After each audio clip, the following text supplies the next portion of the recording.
Students देखो exercise 5.1 का question number 2 में एक सिंपल क्वेश्चन 2 का बी को ये पूछा आपको -5 to the power cube -5 to the power 4 -5 to the power 2 मतलब स्क्वायर है।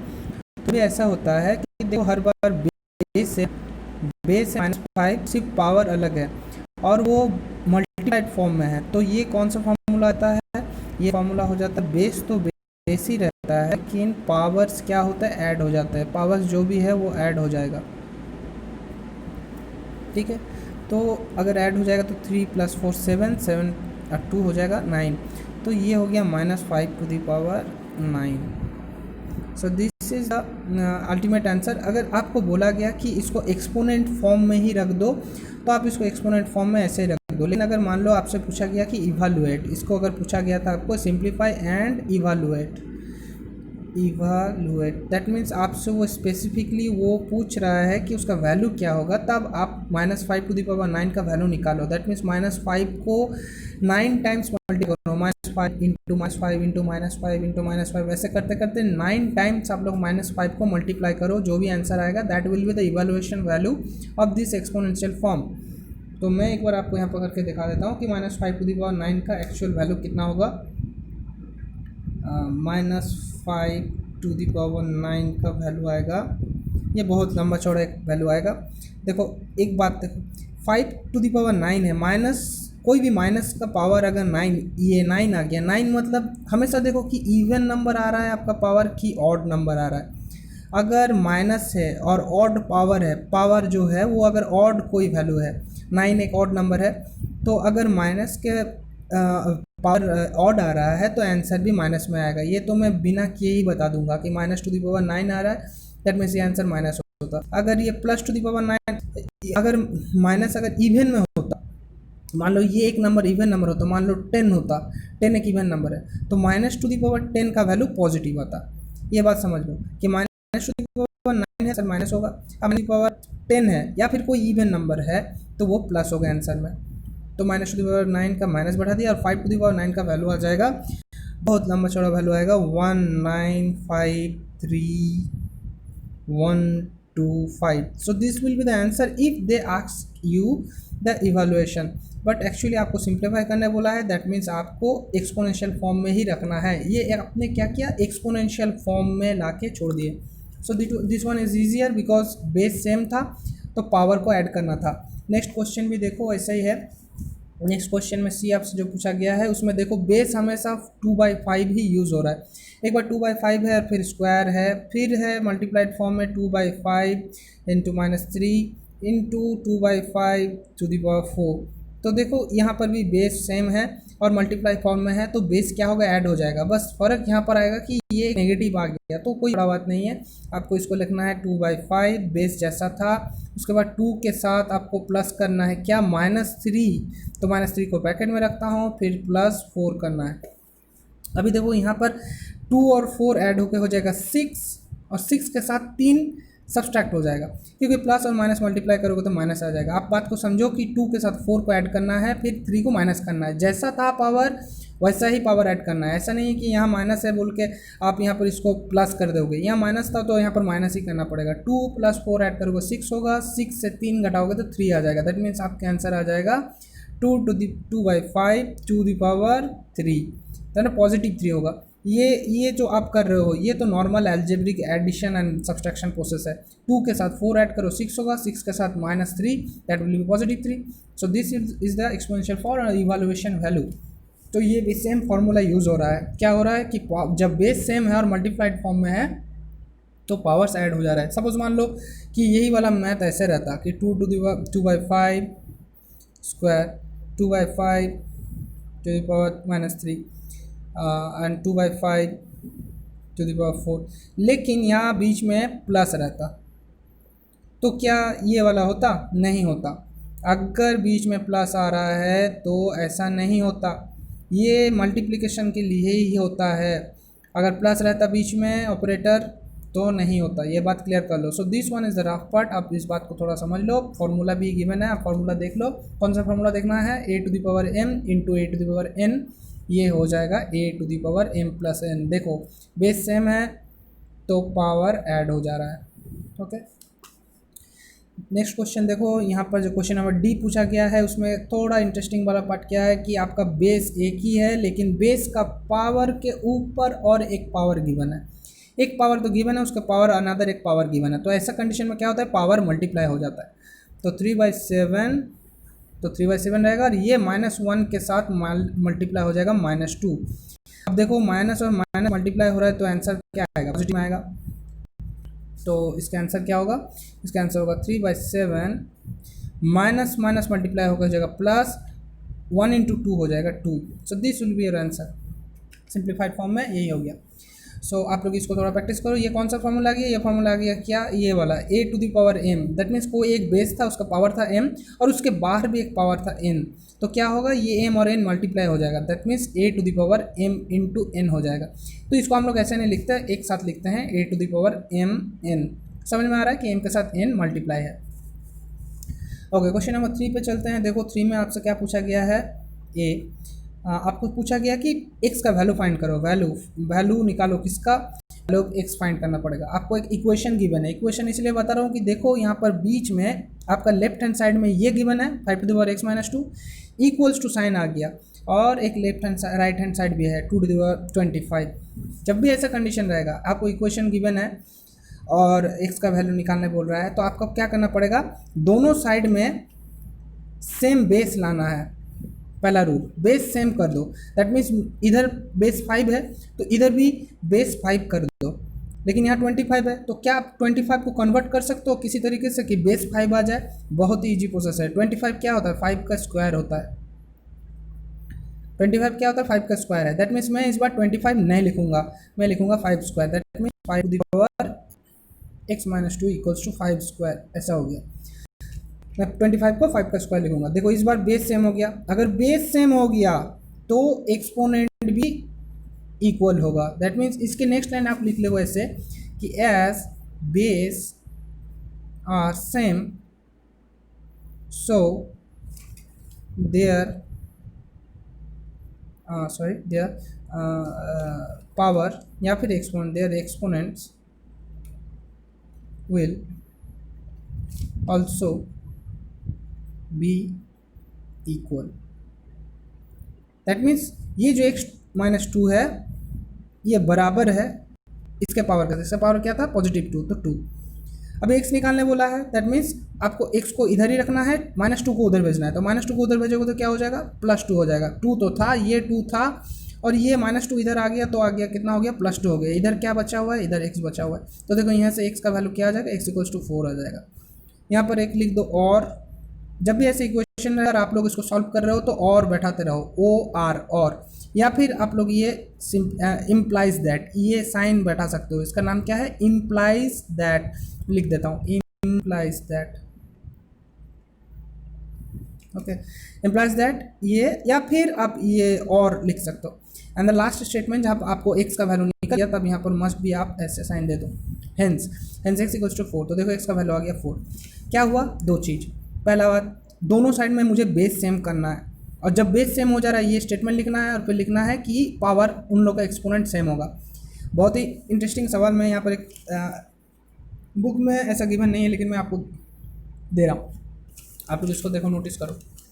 मान लो आपको ऐसा गिवन था कि 5 to the power x - 2 = 5 to the power 2 + 5 to the power 3।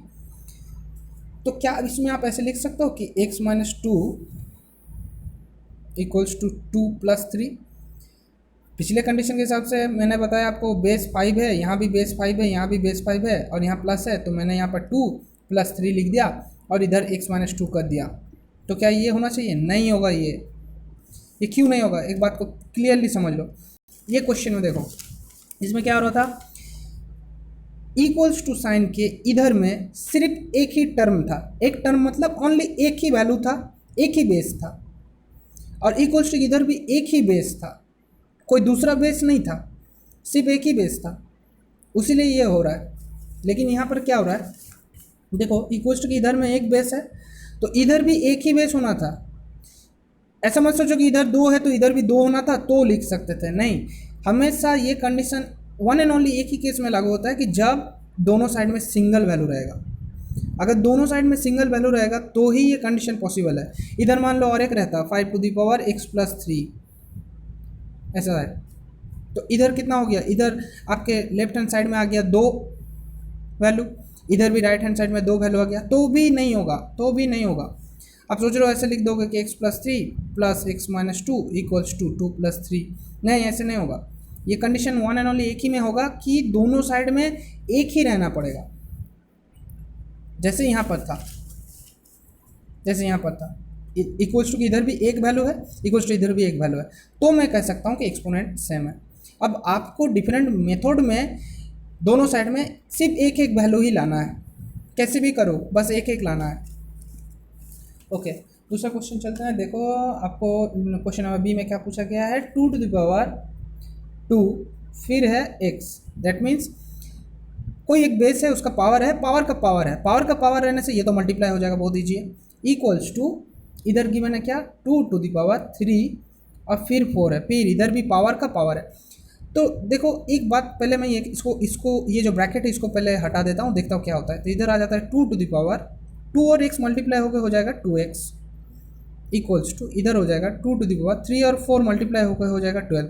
अब देखो कंडीशन सेम हो जा रहा है कि बेस सेम है, बेस तो 2 है, इक्वल्स टू के दोनों साइड में LHS में that means left hand side में एंड RHS में that means right hand side में, दोनों साइड में अगर बेस सेम हो जा रहा है दैट मीन्स पावर भी सेम होगा। तो पावर क्या हो जाएगा 2x = 12। तो वो स्टेटमेंट लिखना है, फिर लिखना है कि 2x = 12। वो स्टेटमेंट क्या था मैं बार बार नहीं लिख रहा हूँ, आप लोग इसको यहाँ से पॉज करके देख लो कि as base are same so their exponent will also be equal. इसको आप लोग लिख लो, ये करने के पहले यहाँ स्टेटमेंट लिख लो, फिर उसके बाद ये लिखो। और आपको x निकालने बोला है, तो 2 के साथ x मल्टीप्लाइड है, तो आपको क्या करना है x निकालना है, दैट मीन्स 2 को इधर भेजना है। तो 2 इधर मल्टीप्लाइड फॉर्म में है, जब उधर जाएगा तो डिवाइड हो जाएगा, तो x = 12/2 हो जाएगा। तो 2 से कट गया 2 6 सो हेंस x = 6। देखो आपको x का वैल्यू निकल गया, x का वैल्यू कितना है 6 है। ओके नेक्स्ट क्वेश्चन देखो, सी बहुत इंटरेस्टिंग क्वेश्चन। सी देखो आपको गिवन है 2⁻x + 2⁻x + 2⁻x = 192। देखो ये इंटरेस्टिंग फैक्ट आ गया कि इधर 3 टर्म आ गए, ये एक टर्म है, ये एक टर्म है, ये एक टर्म है और इधर एक टर्म है। दैट मीन्स मुझे कहीं ना कहीं इधर को एक टर्म में लाना है, तो ही जाके मैं इसको सॉल्व कर सकूंगा। तो 2x + 2x + 2x क्या हो जाएगा 3 × 2x = 192। अब मैं 3 को इधर भेज देता हूँ, तो यहाँ पर मैं इम्प्लाइज दैट साइन देता हूँ, फिर इम्प्लाइज दैट 2x, देखो 2x रह गया, 3 को इधर लेके जाना है, तो 3 नीचे चल जाएगा 192/3 हो जाएगा।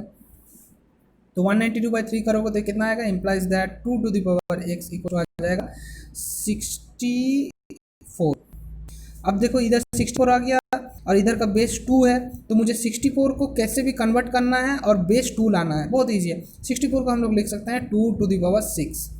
2⁻6 देखो 64 होगा, इससे पता चल गया। अब 64 को फैक्टराइजेशन कर दो 2 से, 32 2 16 2 8 2 4 2 2। तो देखो 64 कितने बार 2 मल्टीप्लाइज है, 2 मल्टीप्लाइज है 2 1 2 3 4 5 एंड 6। देखो 1 2 3 4 5 6 टाइम्स मल्टीप्लाई है, और अगर 6 टाइम 2 मल्टीप्लाई है तो मैं इसको लिख सकता हूँ 2⁻6। आपको बात समझ में आया। 64 को हम लोग ने ऐसे डिवाइड कर लिया और फिर इसको 2⁻6 का फॉर्म में लिख रहे हैं, तो इसको मैं लिख सकता हूँ 2⁻6। तो 2⁻x हो जाएगा 2⁻6। देखो अब कंडीशन सेम हो जा रहा है कि इधर में एक वैल्यू आ गया, इधर भी एक वैल्यू आ गया, बेस इधर भी 2 है, इधर भी 2 है। दैट मीन्स मुझे वो स्टेटमेंट फिर से लिखना है और फिर लिखना है कि एक्सपोनेंट जो भी है वो इधर के एक्सपोनेंट के साथ सेम होगा। That means x = 6। देखो x का वैल्यू निकल गया। सो this is the answer. Okay next वैसे क्वेश्चन है, देखो क्वेश्चन नंबर डी में 8⁻255 equal to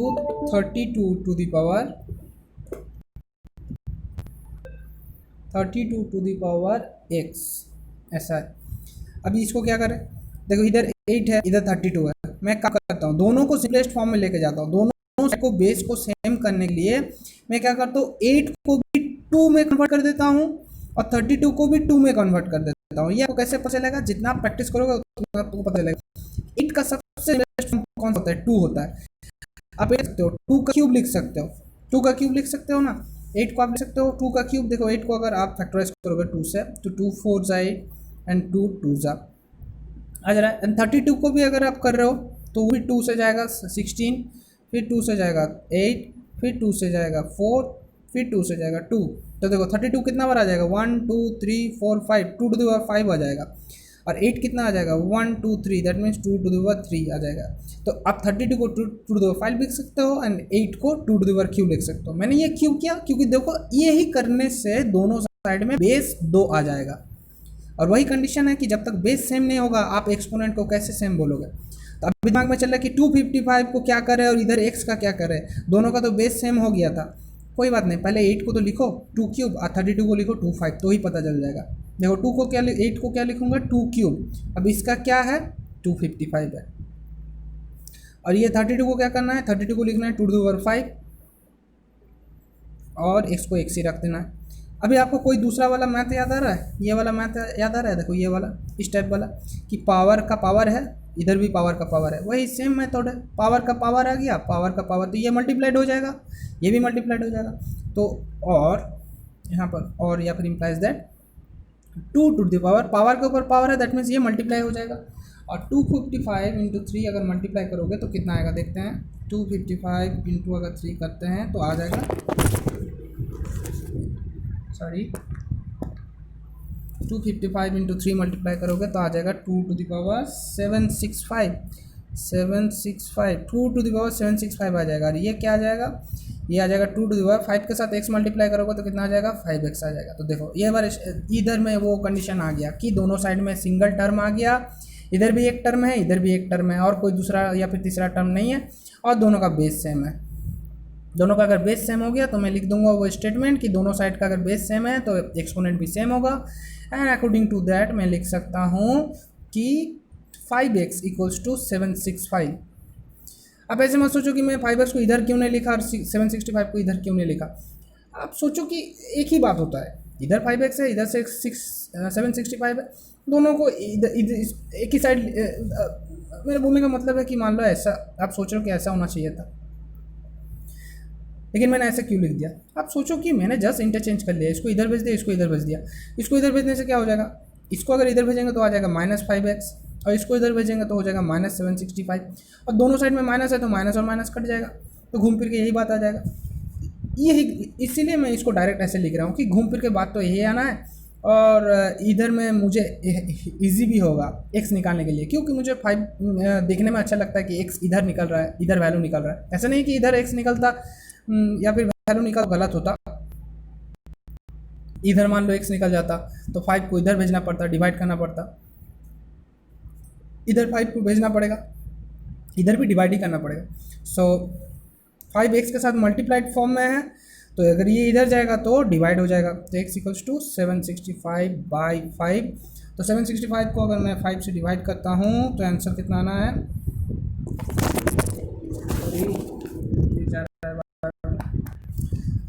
ये आंसर आ जाएगा 153।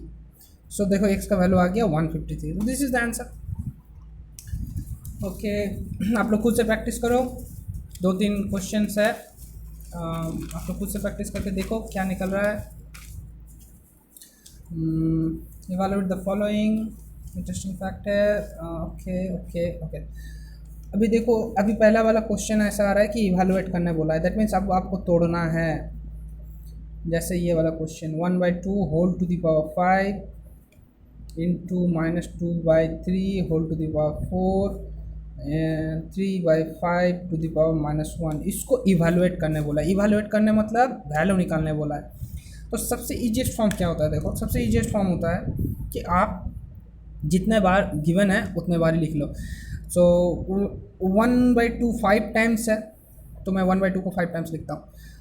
मतलब न्यूमरेटर में 1 मल्टीप्लाई होगा 5 बार और 2 भी मल्टीप्लाइड होगा डिनोमिनेटर में 5 बार, इनटू देखो माइनस का पावर इवन आ रहा है तो ये पॉजिटिव हो जाएगा, हो जाएगा ना पॉजिटिव। तो आंसर जो भी आएगा वो पॉजिटिव आएगा। लेकिन हाँ यही करो कि आंसर नेगेटिव में आ रहा है कि पॉजिटिव में आ रहा है, आप पहले उसको लिख लो।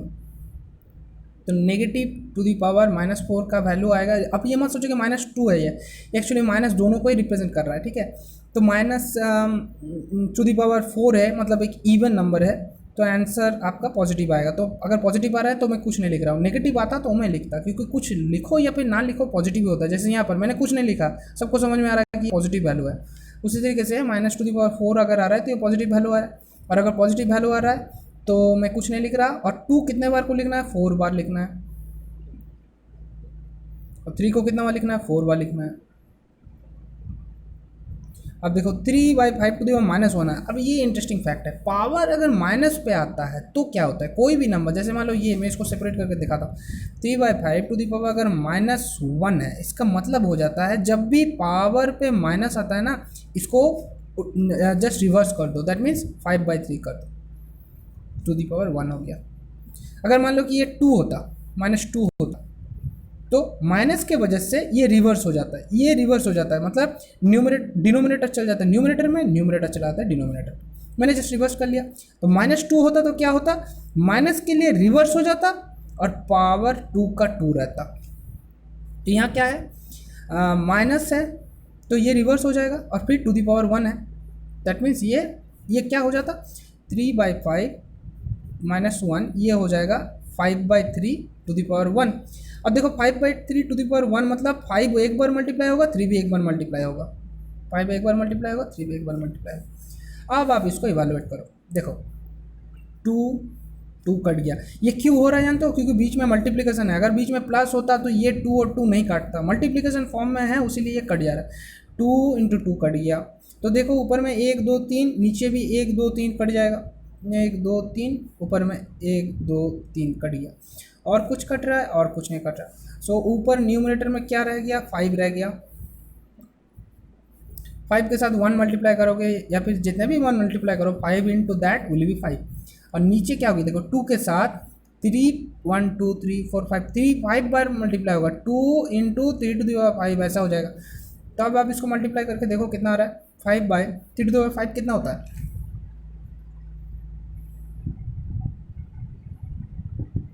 3 टू दी पावर 5 आता है 243। तो 243 के साथ 2 मल्टीप्लाई करना पड़ेगा, तो आ जाएगा 486। 486 कैसे आ गया, देखो इसका वैल्यू कितना आएगा, इसका वैल्यू आएगा 243। क्या करोगे, 3 को 5 टाइम्स मल्टीप्लाई करोगे, 3 को 5 टाइम्स मल्टीप्लाई करोगे तो आएगा 243, उसके साथ 2 मल्टीप्लाई करोगे तो आ जाएगा 486, and this is the answer.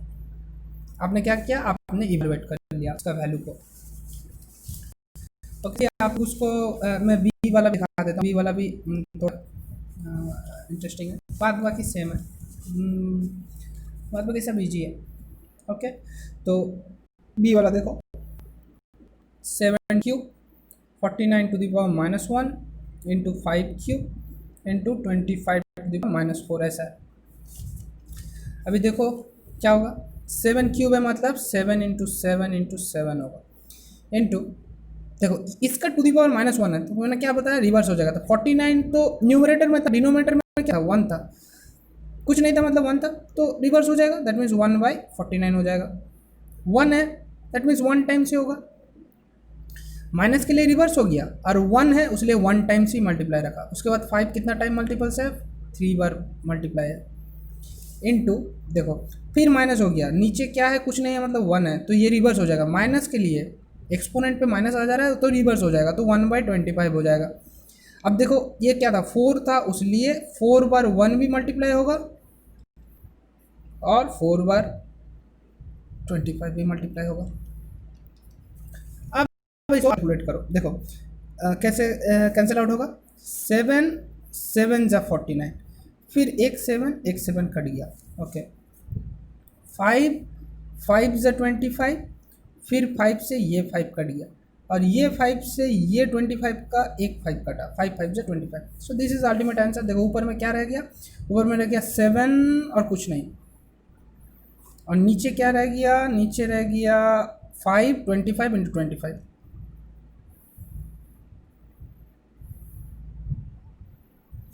ऐसे हो गया। देखो सारा एक 7 रह गया, बाकी सब कट गया, और नीचे क्या रह गया, डिनोमिनेटर पार्ट में रह गया एक 5 और 2 25। Okay, so this is your answer 7 by, इसको अभी मल्टीप्लाई करो,